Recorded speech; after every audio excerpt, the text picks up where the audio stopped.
என் தேவைய சொல்லி சொல்லி உம்மதுக்கப்படுத்த மாட்டேன். என் தேவையே நீங்கதான். என்னத்த சொல்லி சொல்லி நிறைவேற்றவும் சொல்ல மாட்டேன்.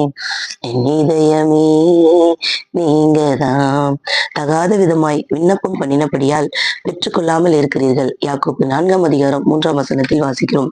பிரியமானவர்களே, இன்றைக்கு நாம் செய்கிற ஜெபம் எப்படிப்பட்டதாய் இருக்கிறது? நாம் கேட்கிற காரியங்கள் அநேகமாய் இருக்கிறது. அவைகள் தகுதியானவைகளா என்று நாம் நினைத்து பார்க்க வேண்டும். வேதம் சொல்லுகிறது, நீண்ட ஜெபம் பார்வைக்கு அருவருப்பானது, கர்த்தருடைய பார்வைக்கு.